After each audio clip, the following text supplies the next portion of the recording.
Well, great evening, great evening. I am the dynamic, daring, one-of-a-kind diva Denise Silas. Welcome to Let's Talk About It Tuesday. We're excited to have you on, but a lot of times we have people who are on for the very first time, so we love to introduce before we get started on who Empowered by DS, which is behind the Let's Talk About It Tuesday. So we're going to pull that up here real quickly. If this is your first time on, please put in the chat that you are a first timer. If you have been with us plenty of times, please let us know that you're a repeat offender, and also make sure you let us know where you are tuning in from. So let's go ahead and share.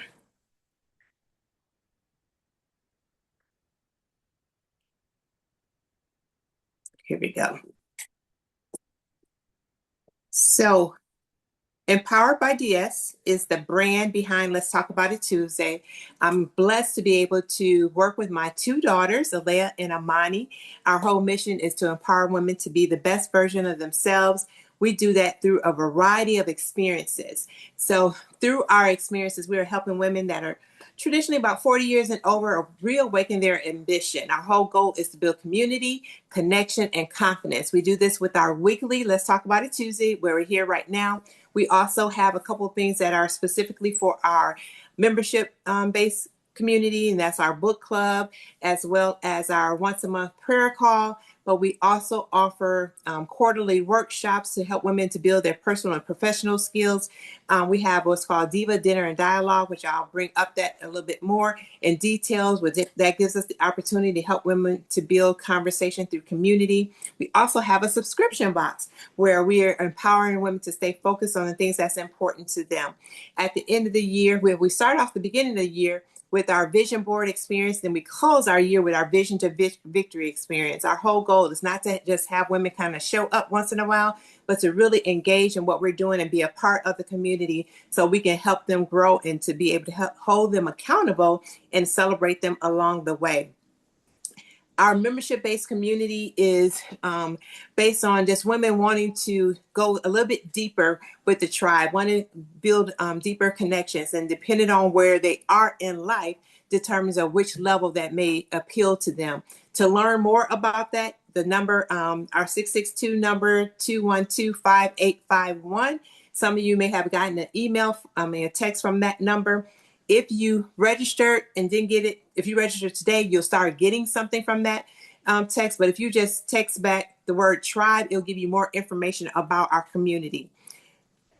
We have a couple of events that are open to the public. And as I mentioned before, that's our Diva Dinner and Dialogue. Our next one is on June 13th.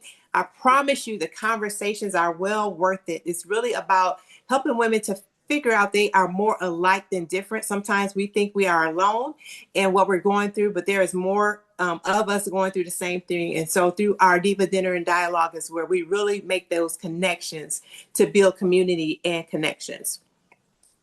What's coming up? What's coming up? I'm so super excited about this. We have what's called Escape to Empower Me, our retreats. In the last couple of years, and the year before, last year, I'm sorry, we did a day away to Nashville. This last April, we did our day away to Birmingham. So coming in 2027, we're going to expand it, and we're doing a wellness on the water cruise. You guys, I got an itinerary lined up for you to just help you come have some fun, meet some women, be relaxed, have a good time. So you may say, well, I've done that cruise before. You haven't done it with Empowered by DS. So I promise you, you want to learn more. If you text escape to that number, we're collecting just people interest level. So you think you may want to go, what we're doing is finding out what type of cabins people may be interested so we can build our inventory. By the first of the month, where we'll have all the details out where people can start registering and signing up.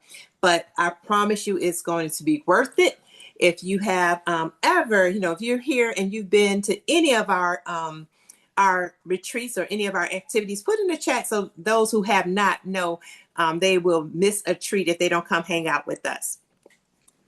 If you want to learn more about what we do, our website, Empowered by DS, you can follow us on various things in addition to our different experiences. I also do group coaching and inspirational speaker. I'm not trying to motivate nobody to do nothing, but I am trying to inspire some people to transform and do some things. So I do that as well. I'm excited about just the opportunity to help women to be their best versions. Stay connected with us on all platforms. If you have any questions, you can always send it to empoweredbyds@gmail.com. You can also respond to that number, that text number as well, if you have any questions, or if you even have any topics that maybe we haven't tapped into yet that you think would be good topics for us to host here as well. I would love for you to share those topics, and I definitely will find someone who will be able to be whether a testimony or an expert on it. So I am excited. I am excited. This is the last of an amazing series that we've had regarding I Am a Survivor series. So this particular series was created for the purpose of helping women to have a safe space to share. It is I Am a Survivor is beyond the diagnosis, a journey of hope, healing, and empowerment. This is not about just the illness, but about resilience, faith, perseverance, healing, and rediscovering who they are beyond one of the most challenging seasons of their lives. Too often, women silently carry the emotional, mental, and physical weight of health battles while still trying to show up for everyone else. Tonight, we want women to know you are not alone. Your story matters. Your struggle does not cancel your strength. Throughout this month, we have heard from incredible women who have faced diagnoses that have changed their lives, but did not define their destiny. Women who have navigated fear, uncertainty, treatments, recovery, setbacks, support systems, emotional healing, and the courage to keep going. These conversations are not just about surviving physically, they are about learning how to live fully again. So whether you are a survivor, a caregiver, supporting someone you love, or simply joining us to learn and be encouraged, thank you for being here and being a part of this community. So I am excited to introduce you to our tonight's speaker, Stacy Hobson. Stacy Hobson has survived everything that was meant to destroy her and turned it into a purpose. Stacy is a blood cancer survivor, having battled chronic myeloid leukemia, and is also a kidney transplant recipient. In August 2025, she received a life-saving kidney transplant from an altruistic donor. This extraordinary act of selfless inspired Stacy to share her journey through authorship, documenting her experience to encourage, educate, and inspire others. Remarkably, she lived with stage 5 kidney disease for more than 8 years without falling ill or undergoing dialysis. Since 2005, Stacy has built a successful real estate brokerage, Hunter Realty, where she provides educational classes and guidance for buyers, sellers, and investors. This serves Tennessee and Mississippi. She is now the founder of Yield, Heal, and Thrive, a 501c3 nonprofit foundation dedicated to supporting kidney donors and recipients through hardship while increasing public awareness of kidney disease and the importance of organ donation. Yield, Heal, and Thrive is a testimony of God's grace through one of life's greatest battles. From the shock of diagnosis to the refusal of dialysis to the miracle of a kidney transplant and the long road of recovery. The book also features expert insights from Dr. Vasanthi Balaraman. I don't know if I was even near it. That's right. Oh, okay. Look at me. Balaraman. Okay, say what type of Nephrologist. that and medical doctor of living donor, kidney transplant, and Methodist Institute. This memoir is for anyone facing kidney disease, awaiting a transplant, walking alongside a loved one in the process, or anyone searching for proof that God's strength shines brightest in our weakest moments. Whether you are battling health challenges or simply in need of encouragement, Yield, Heal, and Thrive will remind you that healing is possible. Hope is real, and how faith sustained every setback and fueled every victory. African Americans make up about 12% of U.S. population, yet they are over 33% of the kidney failure cases. Hispanics make up 23% of kidney failure cases. Communities of colors are also 3 times more likely to progress to end stage renal disease. So I'm excited that we're going to learn more about that. And through, I'll have you tell us more towards the end of the interview about Yield, Heal, and Thrive. So please welcome. Uh-oh, that's not what I meant to do. Not yet. Let's stop that. So please welcome and bring her to the stage. Now I can't find you. Keep talking. Maybe I just need to join you. Oh, I think it's on the road mode. Oh, every time you think you just got everything right. There you go.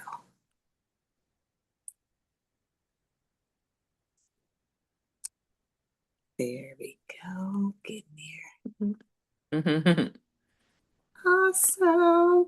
Well, here we go. Here we go. Welcome, welcome, welcome. First of all, Stacy, I always love to tell just people thank you so much for your yes.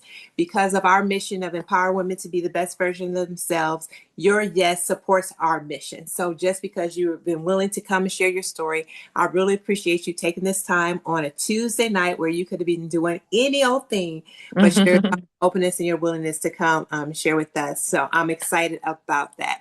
So are Thank you you. ready to jump into some of these questions here? I am. I am. Thank you for having me. I appreciate this and just the platform in general and what you do. So thank you so much for the positivity that you share with everyone. Well, wonderful. You are so welcome. You are so welcome. So starting off, can you share your diagnosis story and what life looked before your health journey began and the emotions regarding that? Okay. So it was in 2017 when I was diagnosed with chronic myeloid leukemia. And I believe it came from some steroids I was taking. I was having problems with my foot. And one doctor, I went to like five different podiatrists, and each one would say something different, but they thought it was like gout or plantar fasciitis or stuff like that. But they did x-rays and they would just always give me steroids. Well, as you know, steroids will, well, you may not know, but steroids will increase your white blood cells. Anytime you take them, your white blood cells is going to be higher. So after about a year, I just got tired of taking steroid packs. And I'm like, what's causing this? We got to get to the root cause. So I went to my primary care doctor who said he was going to run some tests, do some blood work, MRIs, all that good stuff. So I never forget, I went in like on a Wednesday and he called me. I went in Wednesday morning at 8 or 9, and he called me Wednesday about 3 or 4 o'clock and said, some of your results have come back, and I want you to go to the emergency room right now to have them verify the results. And I'm like, okay, can I wait to do this? Because I'm thinking it must be like arthritis or, just something along that lines. And he said, no. And my doctor kids and joke with me. So I tried to make a joke about it. And he said, I need you to stop playing and I need you to go now. So at that point, I knew he was serious. So yeah, so I went in and I was like 40 at the time. I went in and I knew something was not right because it's like every month it was either my foot or I had an eye infection, I had a kidney infection. I mean every month it was something going on with me. It's like when I turned 40, my body just started breaking down. Mm. So the ER doctor, he saw me and he sat down. And when he sat down, I knew it was something serious because, anytime I go to the doctors, I always, hey, you're fine, take this, take that, and I'm out. But when he sat down and he was slowly talking, and he said that I want you to go to the West Center to do some additional tests. So I'm like, okay, West Center. I had never honestly heard of, the West Center. I never really knew about it. And I was like, well, okay. He said it could be something hereditary or it could be, something else, but we got to get to the bottom of it. So he said they wanted to take me overnight because at that time they saw where my kidneys was like a stage 1 kidney disease, my kidney levels.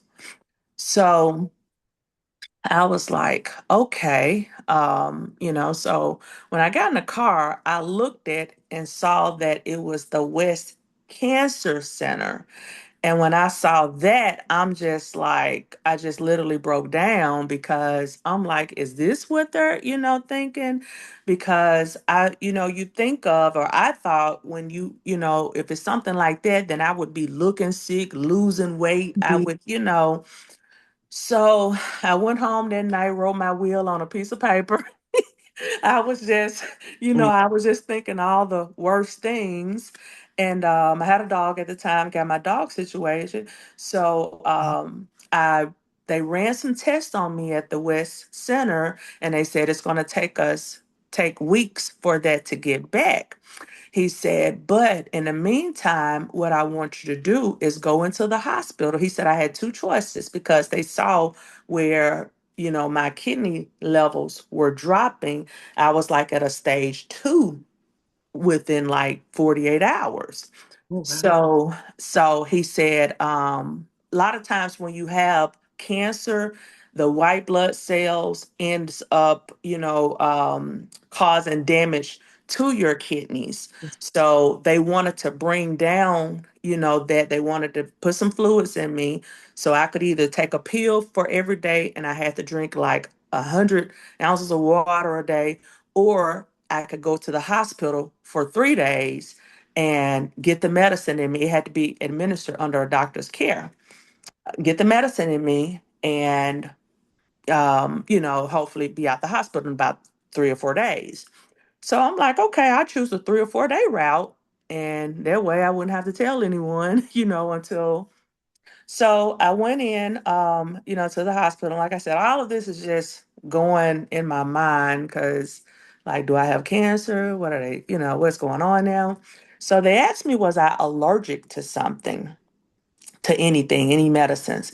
And I told them I was allergic to something, but I didn't know what it was. So they said, okay.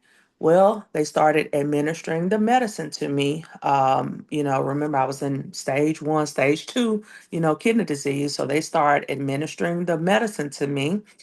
And after a couple of days, I all of a sudden need oxygen. And I've never had asthma or, they're like, do you have sleep apnea? Do you have this? Do you have that? I'm like, I haven't had any of these problems. All I did was walk in here, you know?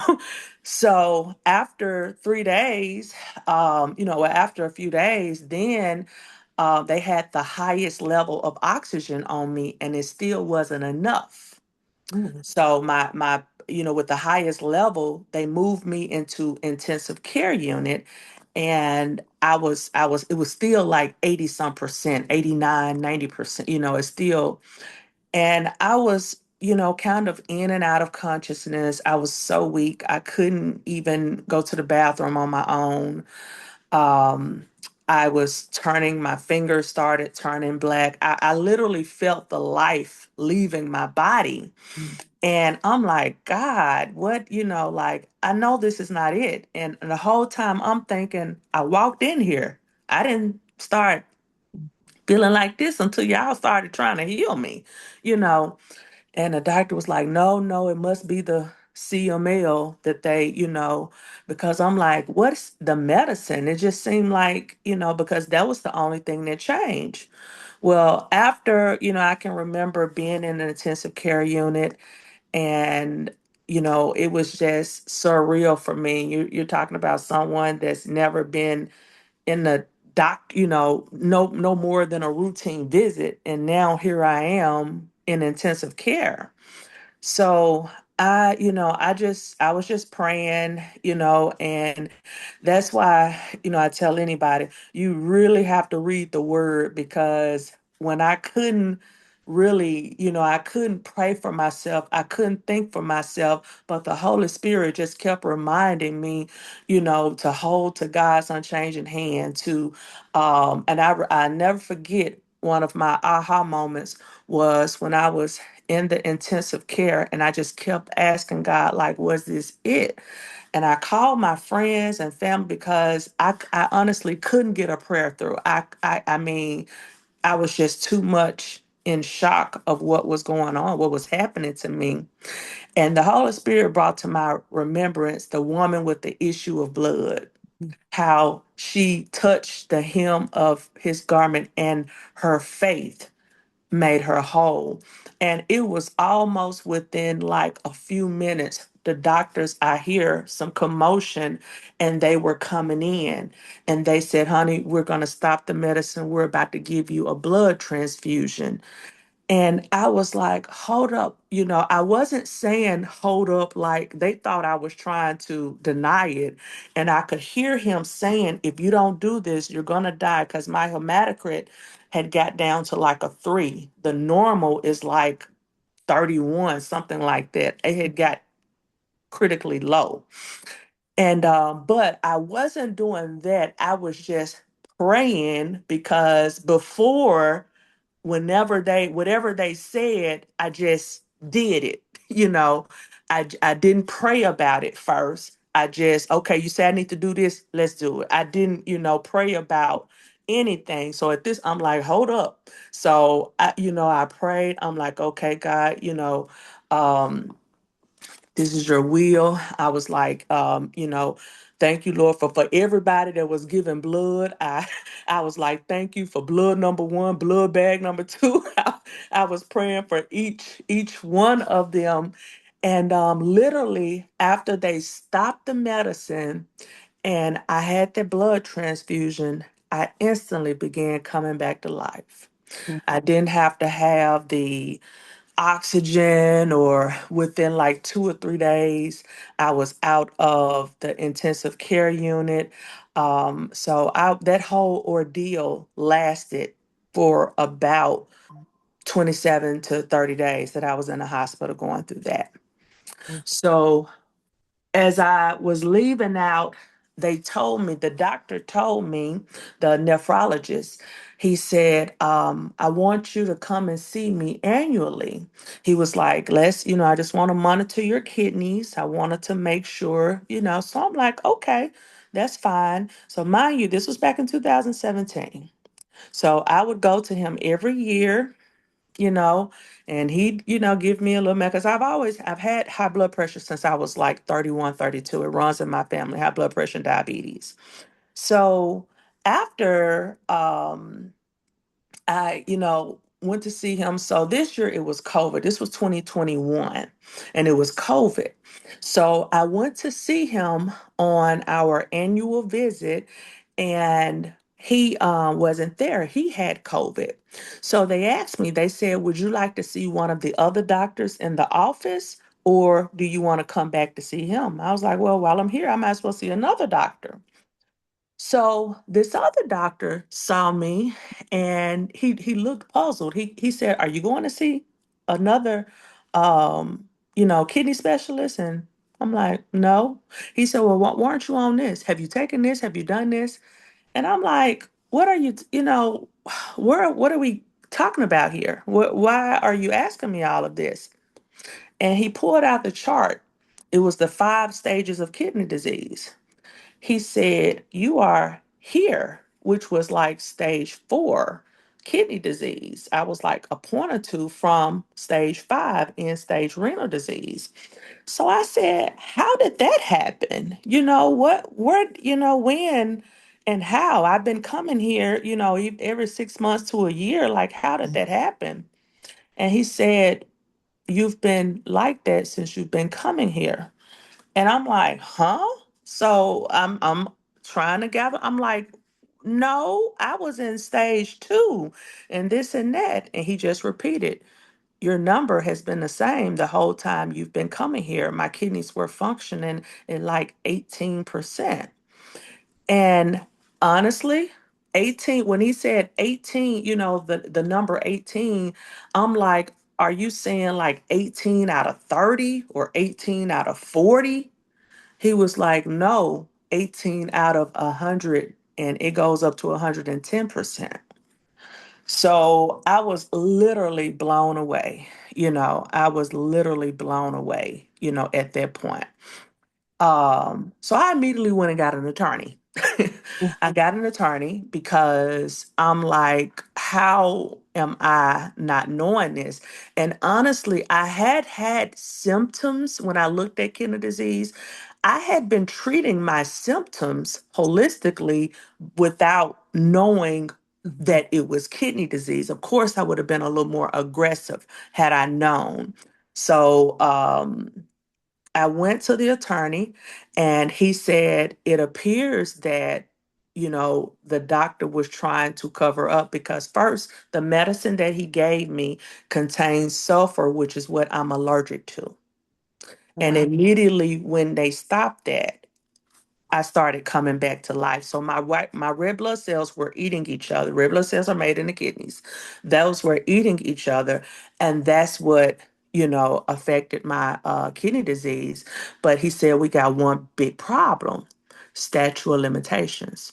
You have 1 year in the state of Tennessee to sue the doctor for negligence or malpractice. You have 1 year from the time that you know. Wow. So when they gave me my numbers when I left the hospital, but that was kind of on me. I went by what the doctor said. Oh, you're young, you'll be fine. Just come see me every 6 months, every year. So I went by what he said. And those numbers, had I looked up those, numbers, had I looked that up for myself, I would have saw that the words wasn't matching was on the paper. So he can easily say, oh, we discussed this because I gave you the paperwork, I gave you the documents. So of course I was literally floored. I was just disgusted, through that process. And it was just truly devastating, to say the least. So when let me ask you this, kind of going back Mhm. when you first started your process, how were you feeling? Were you feeling okay? Like that's why you thought your doctor was joking because you felt nothing. Yeah, I didn't, and I can say it's just truly the grace of God, by the grace of God, because I felt fine, even with and come to find out what was wrong with my foot. I have a magnesium deficiency. So if they had just gave me magnesium instead of steroids, that would have went away. Mhm. But I was feeling fine. I feel, I would get tired sometimes, but I'm just thinking, okay, hey, I'm older, I'm a little overweight, so by me being a real estate broker, I can kind of set my schedule. So if I'm a little tired, I'll take a nap here and there.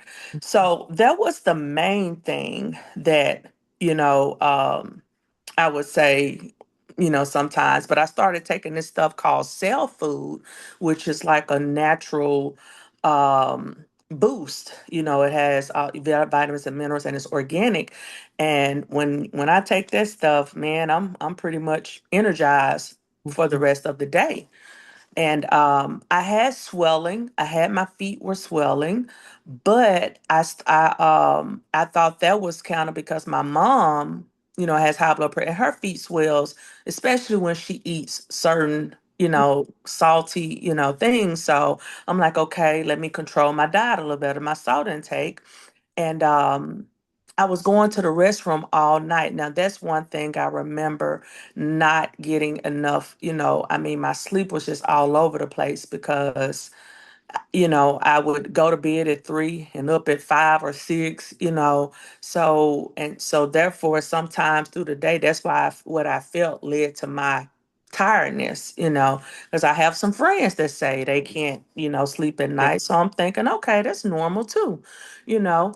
Normal. So Yeah. yeah, so um everything, just the little sudden things, everything was just normal. I was still working. all day. I was traveling every other month, so it was nothing that I can say that was like a light bulb that, hey, you need to go, nothing. Now, one of the things that I noticed, one day I went to the doctor, I went to my regular doctor and doing a routine checkup when my urine was sudsy. It was very sudsy. And the only thing that because I noticed that I saw that, but it wasn't a light bulb that went off until they were running late. Once you urinate in the cup, you put it in a window. And they were running late. So it was a lot of other cups in the window. And I noticed mine was the only one with a whole bunch of bubbles at the top. Mm. So I asked my doctor, about that. And he said, well, aren't you seeing a nephrologist? And I was like, well, yeah. He said, well, that's why. So I'm like, oh, okay, But he didn't know the nephrologist, wasn't, doing what he was supposed to Right, do. right, right. So, Absolutely. mhm. So, what are some of the biggest physical or emotional challenges that you faced during the journey, during that process? um, I would say it wasn't really physical because I wasn't unable to, I did everything that I wanted to do physically. Even though the swelling will sometimes hurt, in your legs get so the swelling, but it was more so mentally and physically for me because I really didn't tell my family. At Mm. first, it was just me because honestly, my doctor was talking about kidney transplant, and all of this was just foreign to me. And I'm like, I don't want nobody else's organs in me. I won't keep my own organs. And so it was more so like, okay, God, what did I do? Was it something I've done? Why me? That kind of, thing. And then it was mentally because, I just feel like kidney disease affects you physically, some people more so than others, physically, spiritually, and mentally. Because my doctor literally told me for the past 3 years leading up to the transplant that if I did not get do dialysis, I wouldn't be here for my next birthday. And I just refused dialysis. And so every day, it wasn't a day that didn't go by that no matter how hard I tried, that was in the back of my mind. Any day I could have a rapid turn, and he would tell me, he said, you're feeling fine now, but it's gonna be a day that you're gonna wake up and you're gonna be your life is gonna be upside down. So it was almost like waiting for that day, like, is this the day, so no matter how much I prayed, no matter how many scriptures I read, no matter what, that still was in the back of my head. Any day may be my last. Mm. So I just chose to live each day like it was my last. Mm. So, what made you refuse the dialysis? Um, mainly, and I would never say never, excuse me. I won't say. It's almost like it's like if I can't live and do the things that I want to do, and I see what dialysis does to people, and to each their own, but I'm like, I just rather go be with the Lord. You Mm. know, I've lived, of course I want to live longer, but I just rather be in the Lord, be with the Lord. If I can't do, at least some of the things that I love, and just seeing what it does to people, just seeing how, you know, I just, I just didn't want that for myself. And I don't want to discourage anyone, who feel that that may be the choice for them, but I just didn't want that for myself. And I just believed, I'm like, okay, God, if you're not going to, heal me, please take me with you. I don't want to suffer. I had my house in order, and I know that there were some things that God had called me to do that I knew I wasn't doing. And so I was like, okay, God, wow, I'm still going to live. I'm still going to do those things. And I really felt like now as I look back, I felt like my obedience, to God, when I showed God that I could be obedient, that I could do the things that he called me to do. I felt like at that point, that's when, he said, okay, I have heard your cry, I've seen your tears. Now I'm gonna heal you. Mm. That's when he gave me that ram that was in the bush, Right. So, but I just couldn't see dialysis at the time being um 40 some years old. I mean, if I'm in my 60s or 70s or something, maybe, but I'm like, man, I just rather be with the Lord. Mm. Mm. Um, did you ever feel isolated or emotionally alone or misunderstood during that season? Definitely. I definitely felt, and one of the reasons why is because I felt like I was in my moment of wilderness. I honestly didn't tell that many, I began to tell, my friends, but initially I didn't tell anyone because I just wanted to hear from God because I know what they're going to say. Do what the doctor say, do what the doctor say. But I feel like a doctor got me in this position. So I don't want to do what they say at this point.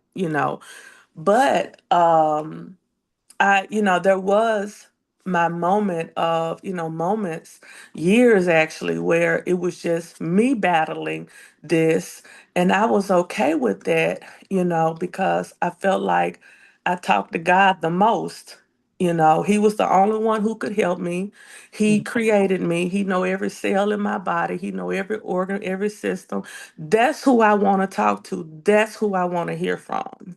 So I didn't, so those moments of isolation, you know, did, did me some good.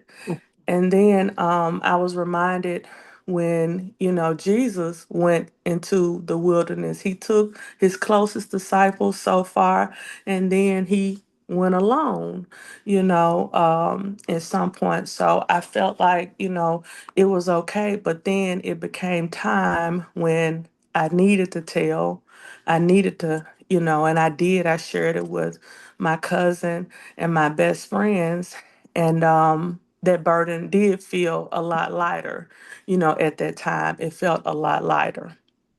Wow. So, That is just really, really a clear example of faith because a lot of times when we're going through it's hard not to pull from your support system, but you knew and understood the main support, right, was mm-hmm, hear from him and taking that time of being alone or even as not being distracted and you were able to hear from him clearer as well. So, mm-hmm, um, with what did you feel that you had to release during that time? I mean, fear, pride, control, unhealthy habits, like limited beliefs that helps mm-hmm. you to move through that process. Well, again, I learned so much journaling and talking to God because when I was asking the Holy Spirit, I asked every day, cleanse my heart, cleanse my mind, cleanse my spirit, show me, and those things, God was, the Holy Spirit was like, okay, you love God. We know you love God. You have faith in God. We know, you have faith, but you lack obedience. And when I was truly obedient, when I, removing fornication, removing, unhealthy, like, different club atmospheres, removing things that I know were not of God, you know, paying my tithes, doing, instead of doing what Stacy wants to do, because sometimes some people I don't want to fool with, I want to deal with, I don't want, but removing Stacy, removing pride, there were some relationships, like even with my father, I had to, and even now, it's still not what I wanted to be, but I still had to go and repair that relationship out of obedience. I had to, and I told him every day. The Lord is working in me. That's why we're able to have this conversation, because it was periods that I didn't want to see or hear from him. So I had to be obedient, and again, I felt like when I surrendered, that's why, and which we'll talk about later, but that's why I named my book Yield, Healed, and Thrive, because I yield to God. I surrendered my all. Mhm. And once I did that, I was able to heal my mind, heal my body, and heal my soul. And I feel like now I can truly thrive in the purpose that He has given me. Awesome. I love um when you said that, I had the faith to love, but I like that obedience. You Mm-hmm. that's when we have to really put ourselves aside. And Mm-hmm. when you say about being, that's one of the things that I've been really focusing on in this new season for myself coming in the year, that, when you say, I want to be obedient, like Mm-hmm. just move, right? You just, it's not, Yeah. you're not, okay, but you said, well, okay, tell me a little bit more. Like it's just being obedient. Mm-hmm. So Right. call it that Right. blind trust, moving, not knowing all the answers, not knowing everything, but just being obedient and Mm-hmm. trusting that he knows. I mean, and Mm-hmm. you're willing to Yeah. do what you want to do. So yeah, I felt Right.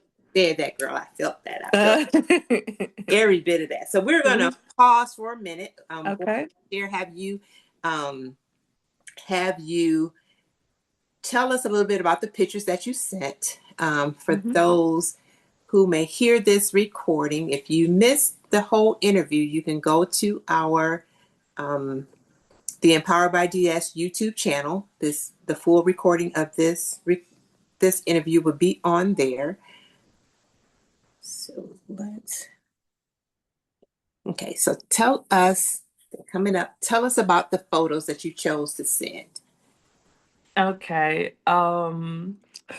The first photo is the day, and when I was in the hospital bed, that's the day that that was August the 12th, um, right around maybe 9 or 10 o'clock, right before I went in for my kidney transplant. Mhm.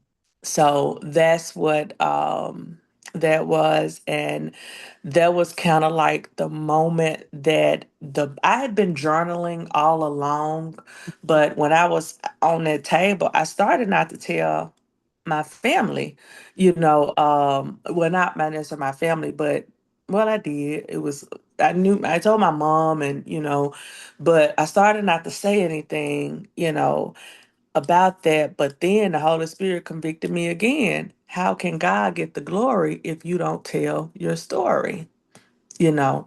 So that's where on that bed where I birthed the book as well as the foundation, you know. Um the next picture with the five of us, those are my board members. I prayed about who to, choose to help take this forward that could help me. And the gentleman that's on the far left, he is a kidney transplant warrior as well, and he knows firsthand, he did the dialysis, and, so he knows firsthand he had the transplant about 2 years ago. The young lady next to him, that's one of my best friends, Derna. She works at the hospital. I knew she worked in the hospital, but I didn't know that she worked in the hospital at the department that I was in. And I'll never forget when I announced to my friends about the surgery, she said, she picked my surgeon, my team, Mm. and she was literally in the room until I fell asleep. She held my hand until I fell asleep during my surgery. And she took care of my family while we was in the hospital. And the person next to me, I've been rocking with her since the womb. It's like we're sisters, but she's my cousin. And the other person on the other end of me, that's Krishna. And she's just been one of, my supporters throughout this ordeal, as well. Um, the woman to the left, that's my donor. She's the altruistic donor that I was talking about. So the altruistic donor means she gave because basically she said God placed it on her heart, and she just wanted to be obedient. Her obedience to God, I mean, just I can see like what her sacrifice and what she did, because she has a family, she has a husband, she has three children, one of which has Down syndrome, and all she has school age children. So the sacrifice that she did Mm. out of obedience, that really put things in perspective for me. Mhm.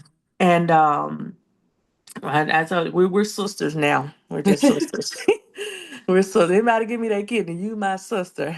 Um, and at the bottom, that's my attorney as well as Kanji Anthony. I was on there promoting my book, and that was such a special moment because when I tell you now, I've done different interviews throughout, but this one was completely live, and you got all the cameras on you, and it's doing so much behind the scenes.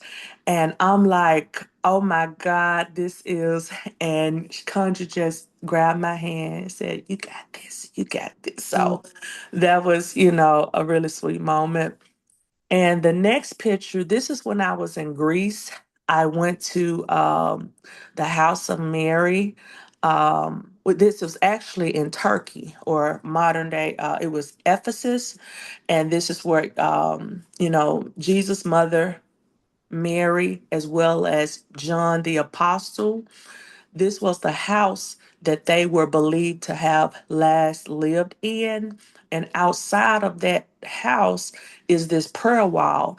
And my friend, everyone writes all those things that you see back there are different prayer requests that people have Mm. placed on there.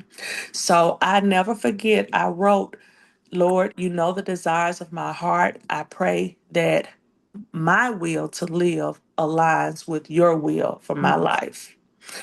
And this was in May of 2025.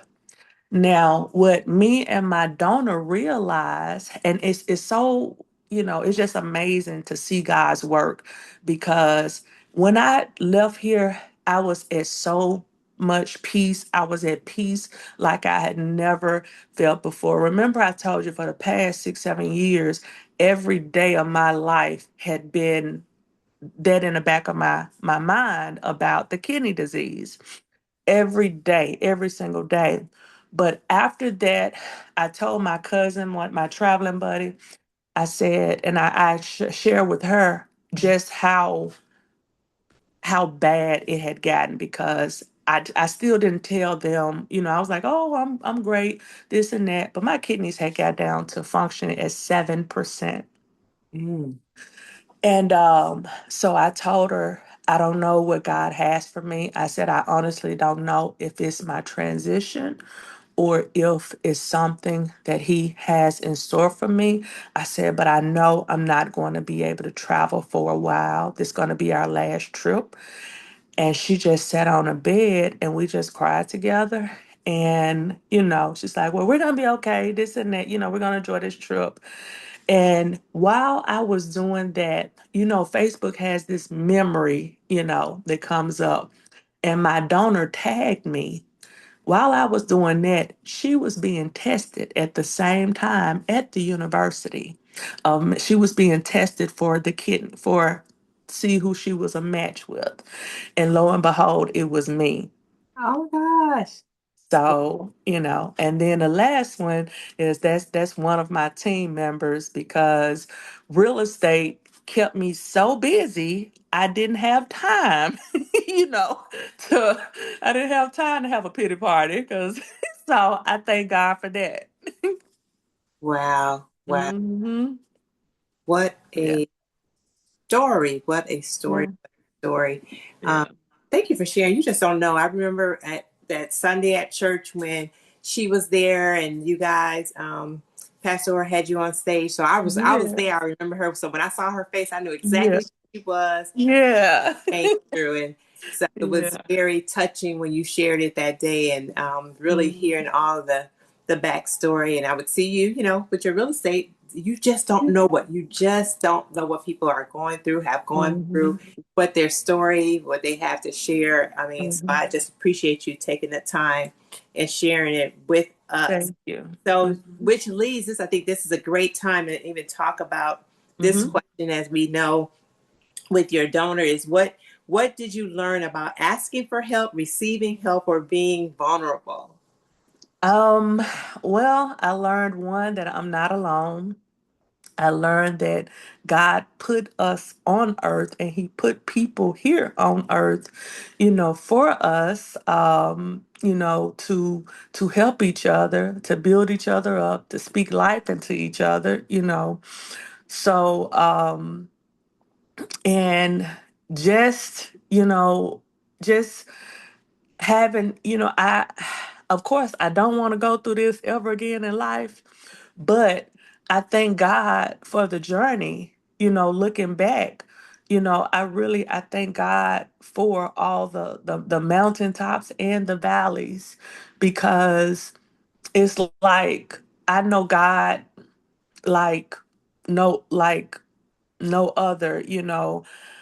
I know that whatever, situation I'm in, whatever it is, whether it's life or death, I know he works things out for my good, you Mhm. know. So it's just taught me a love and appreciation for the God that I serve. Mhm. Like, he didn't come on my time. I feel like he first began perfecting me and making sure that I'm in a position to receive this blessing. So I thank God for it. I thank God, for the journey. It's not one that I take lightly. It's not, I don't take the kidney donation lightly, because that's not something that I ever thought of, before needing one, you know. So yeah. Wow. Was there any type of support during that time that you wish you would have received? Because one of the things I always tell, people or the guests is that, you have ladies here listening. We don't know what the scenario is, but often we may be in a situation where we have to support somebody. So, Mhm. so I asked that question. So, is there any way, what was with that? What's the best or the smallest thing somebody did to support you that made a difference? And then, was there anything that you wish you had received as a support that you didn't get? Um, when it comes to the smallest thing, like, I'm trying to, I mean, because everything helped from every time somebody sent me a verse, every time you spoke life, into me, every time, you just thought about me, and said, hey, just thinking about you. Just even that Mhm. was, special for me. So, looking back, the only thing that I think I would have done differently was maybe told my mother a little sooner, because I didn't really tell her until a few months before, but it was only because I didn't want her to worry. You Mm-hmm. know, I didn't want her, because it's like she knew some things, but because she would say, you look tired, you look thick, you look, so, and I just wanted to, I just want to say, Mama, I just wanted to scream. So I just wish I had a possibly told her, because it seemed like, once I told her, I got off the phone and I literally cried like a baby, but I felt so much better. Mm-hmm. I felt so much better. So, because, it's nothing like, you know, your mama, so it's Right. nothing like having your mom, so, but that's probably the only change I think I would have done different. And it's interesting that you said that. I just had a friend share with me that she got diagnosed with breast cancer. Mm, She had not told her parents, and she was not going to tell them right away. And the one thing I said to her was like, um, don't try to carry this burden by yourself, mm-hmm, because to protect is like you're worried about protecting them where you need to be mm-hmm. taking care of yourself. Right, So right. for you to say that, and afterwards she reached out to me and said, I went ahead and told my mom, and I Mm-hmm. bet you that's a weight you felt like you Right. lifted. And she said, definitely. Yeah. It did, because I thought about too, what if I wake up and it's the turn for me, and or I don't wake up and no one knew. That's one of the reasons why I journaled a lot, so they could at least see, if I wasn't able to, what I was going through. Mm, mm. Hmm. Um, was there a time where you realized you were stronger than you thought? When I look back, once I had the kidney, the surgery, once I had the surgery, and once I started writing the book, and there were many nights that I literally cried myself to sleep. And I woke up the next day and was rejuvenated and was refreshed. So doing those nights, and I don't, it's not me. I'm not strong at all, but I serve a God that, has all things, knows all things. And so I just feel like, as long as I got sense enough to lean on him, I'm strong. I'm strong. But I don't think that Stacy is strong at all. I just know I'm gonna go tell my daddy. I love it. I love it. And I don't know about anybody else on here, but I am so encouraged by your how you're exemplifying your faith in God and your trust during this season and stuff like that. And Thank you. this is one of the times where I say that this is a prime example of how someone's testimony gives you strength. You don't Mhm. have to always be, going Mhm. through the same thing, but just Mhm. knowing my challenge, extreme challenge, may be Mhm. different than your extreme challenge, but just Right. how you navigate it definitely it's encouraged me. So Thank you. send her some love if it's encouraging you as well. Please send up hearts, give her some reactions. Thank Definitely, you. I see them coming. I see them coming. Um, so, in what ways did this journey change how you see yourself, your purpose, your life? And I'm sure that's how the foundation, right? Yeah. So, Yeah. Yeah. One, again, obedience, just being obedient to God. I saw how Jenny's obedience, because she could have said, nope, not doing it. She could have turned around. So when I saw how my life changed because of her obedience, I want to be obedient and share with others what I did. Um, where I came from, how I struggled. Yes, I put up a good, I won't say a good front because truthfully, I was happy. I was content, and I want to share that with others because so many people that I talk with, um, you know, just and this, like I said, kidney disease affects you spiritually, mentally, and physically, and you can feel like God has forsaken you. You can feel like you're all alone. Why me? Why, do I have to endure this? So I hope to encourage others. So many times we try to heal ourselves. We try to look within, or we look at this celebrity, or we look at Dr. CB, or we look at all these other things. We look at that.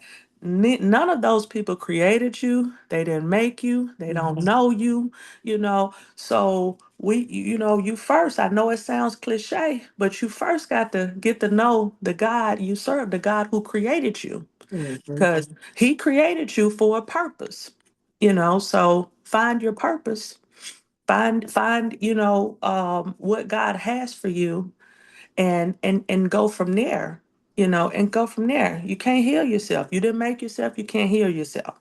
So once you learn and pray and fast who God is and realize what who he is in your life, once you truly put him first, not just in words, but in actions.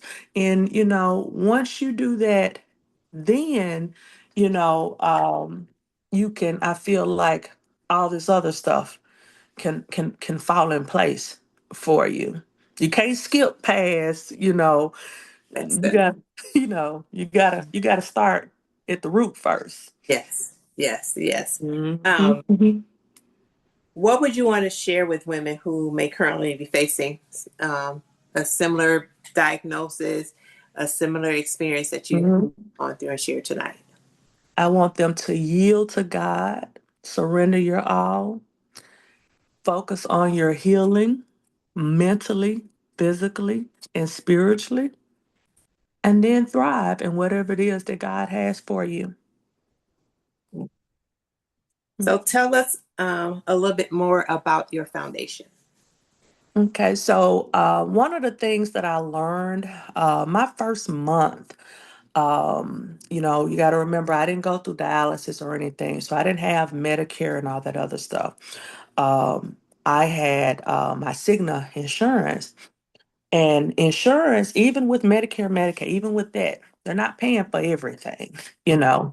So my first month, I literally spent, I had to go to the doctor several times a week. I had to go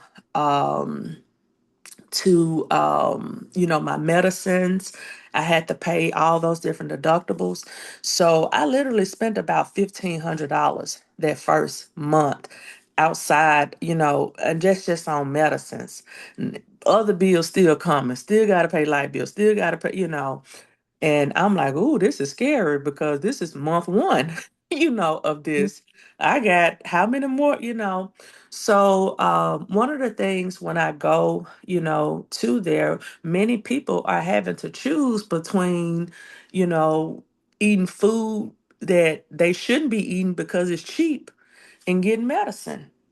One lady said, "Hey, I had to get a pack of hot dogs. They were 99 cents, a dollar, stuff like that." So they gotta choose. So it's like, how can you heal properly if you are, worried? Stress is, that's a beast all in itself. So what we hope to do is first assist kidney recipients as well as donors financially if needed. If you can show you have a hardship, we want to be able to provide you with $1,000 every month for 2 months. Um, you can't, like, when I tried to look for different programs to assist with medicines and stuff, the most I found was $250, and that was a one-time stipend, and they were out of that.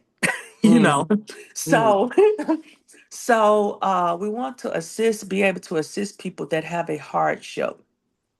Second, we want to care for mentally, physically, and spiritually. You need a dietitian. But dietitians are expensive.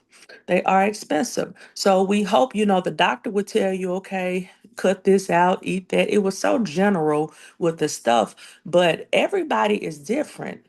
So you need not a nutritionist, but you need a dietitian to look at your blood work, look at your paperwork, and see what foods you should be eating. So we want to help alleviate some of that financial costs with that. We want to have ministers on staff to assist you spiritually, and we want to have counselors that can, assist just with everyday, life, period. We also want to focus on preventive and as well as awareness, because kidney disease, high blood pressure, and diabetes are the two comorbidities that affect kidney disease the most. Us as African Americans, we are affected the most by it, 33% of all new cases, and we're only 12% of the population. So we've got to, make these things aware. I know if there were things that I was aware of, sooner, I would have made better choices. I would have made different choices.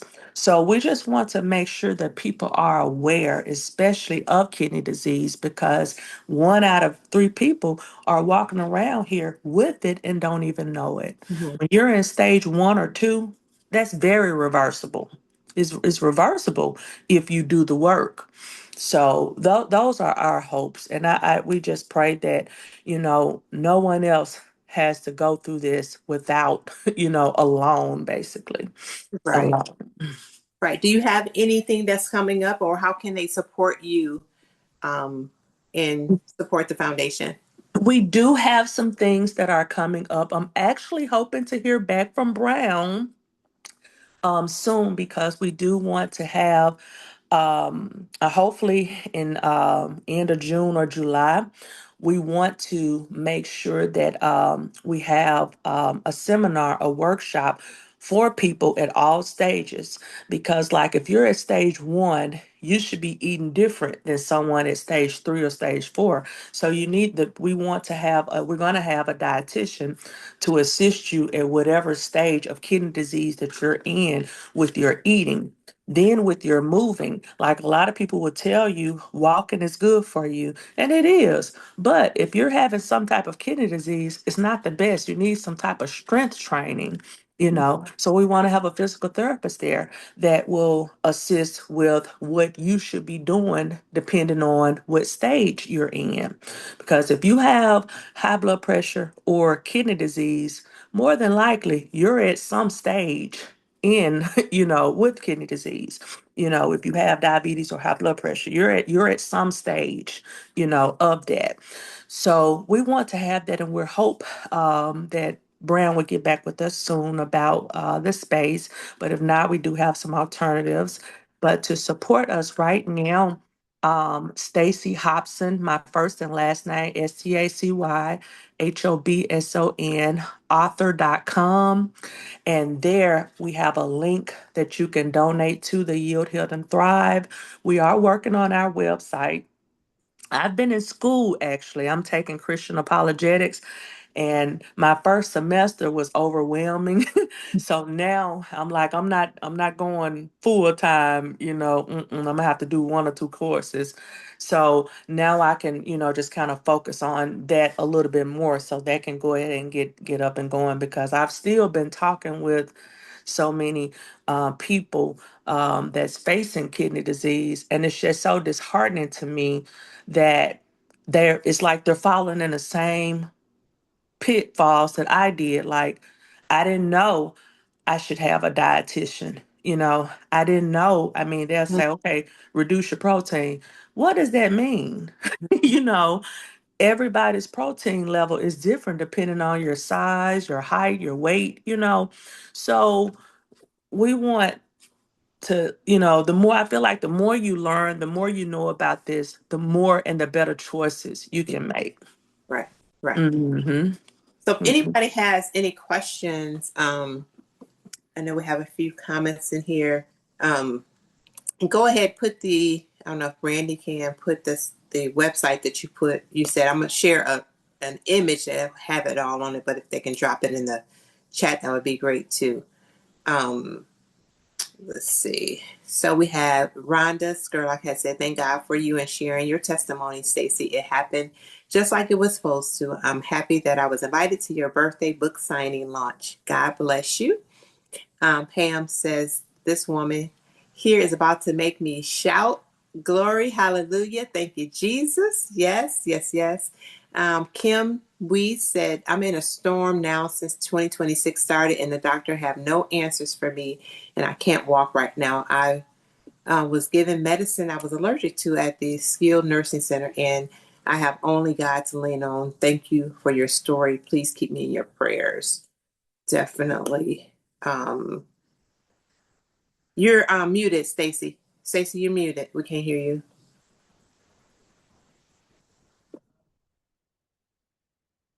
Let's see if I can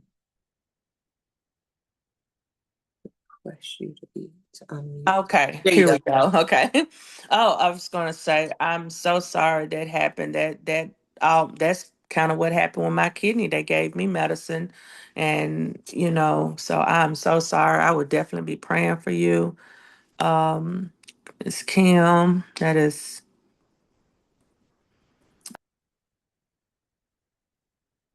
You muted yourself again. What you trying to touch? There you go. Okay, I'm just gonna stay right here because when I try to go in and read the comments, it does that. But yeah, I was just saying I would definitely keep Miss Kim in my prayers. Um, I can only imagine. I know what it's like where you can do nothing but lean on God, but you're right where He wants you to be. Trust and depend and lean on Him. Yes. Yeah, we would definitely keep you in prayer. She had said she started a GoFundMe just to help with some things as caregiving, co-pays, electricity, and rent. Hmm. Know you are an angel from God, and your story has truly blessed me, even though, oops, what happened? Um, even though I don't have kidney or cancer issues, but your story blessed. Hmm. Amen. Awesome testimony. So Yeah. thank you for sharing. I am going to put up the image that has all the ways to follow you, stay connected to you. Definitely keep us informed of your events. Let me see if I can pull this up. You muted yourself again, ma'am. Man, I'm just gonna stay right here. Okay. Hmm. Yes, so here we have just all the ways that you can stay connected with Stacy, her Facebook page and her Instagram, TikTok, her websites as well. You know, if you're looking for a home, to for sale, definitely heard her rocking it out earlier. Definitely connect with her as well. Did you have any last things you want to share, Stacy, before we just kind of do our last few things to close up for tonight? No, just basically stay prayed up. And that's not just a cliche. You got to talk to the Lord all throughout the day, not just in the morning, but all throughout the day, and let Him lead you. Awesome, awesome. And your story exemplified all of that through the whole story. So your testimony, I telling somebody, she said that she was nervous about getting on, and I said there's a difference between public speaking and storytelling. Mm-hmm, And this mm-hmm, is definitely the platform where uh, mm-hmm, storytelling prevails. Like mm-hmm, mm-hmm. just sharing, you're sharing your story, So Right. let me see. I'm trying to go to the next. We have just a couple more slides, and we're going to wrap it up for tonight. Um, for those of you who are listening, looking for maybe in a season where you're just trying to awaken your ambition, check out our tribe. We may just be what the doctor ordered for you. These are some of the ladies that are our charter member of our tribe. We're excited to just continue to build our community. For our tribe members, we are wrapping up our Oh, I got the wrong date on here. We're wrapping up our last chapter of The Mountain Is You. For those of you who like a good read, this book is so good. It is so Mhm. Mhm. good. It talks about self-sabotage and really just healing from your past, moving forward. It is so good. So we have Mhm. our last one, you guys, on June 3rd. June 3rd will be the last session of the for this book, and then we'll start our next quarter. We'll introduce our next book. We had to delay the other book that we're going to do to the final quarter of the year, but we'll get another book for the next quarter.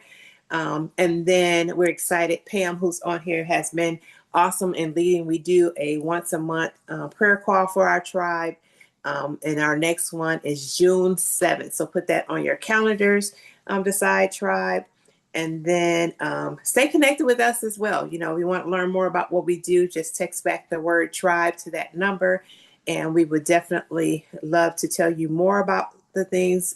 We have this platform that is for everybody. Then we also have a Facebook community that's with free. And then we have some membership based stuff as well. So, but we do have a few things that we still can connect with you on. I didn't fix this. So it's supposed to say align, become, and conquer. I forgot to fix it, but that has been our theme this year, just really becoming clear about what God has called us to do, staying in alignment with Him. And then as He continues to evolve us and we become who He's called us to be, and that we're just courageous enough to step into it. You know, whether it's being obedient and starting foundations or being obedient and reaching out to somebody, it just starts with that. In whatever way He has called you to represent, right? To represent in your season, in your community. So it is, we always say, you know, now you have been empowered. Ding. And we are empowered to not just hold it for ourselves, but to empower others. This will be on our YouTube platform along with all the others conversations. So if you know of anybody you have been blessed that could be blessed by hearing from Stacy and what we've learned today, please share it. You know, if you know of anybody who, just encourage somebody who may be going through from what you heard today to just stay connected to God and continue to trust and lean on Him. We are our sisters keepers, you guys. So we share because we care. So let's continue to, you know, encourage, inspire someone. And it can be something as simple, you know, when I think about Stacy talking about the obedience, just being obedient. And it may just be somebody being dropped into your spirit and sending that, I'm just thinking of you. Because she did tell us, you know, something as simple as I'm thinking of you can bless somebody. So just remember, it doesn't take much. It doesn't take much for us to support somebody, encourage somebody. You know, we're trying to think of it something big, but it may just be popping something in the mail or just sending that quick text. So thank you, Stacy, again for sharing your story. I'm so You. thankful and grateful for what you shared today, and may God continue to bless you Thank in you. your obedience and in your obedience. So I'm sure we all was encouraged by the conversation on tonight. So you guys, thank you so very much. I hope I didn't miss anything in the chat. But thank you everybody for being on tonight, and you guys have a great rest of the evening. Thank you so You're much. so welcome. Mhm.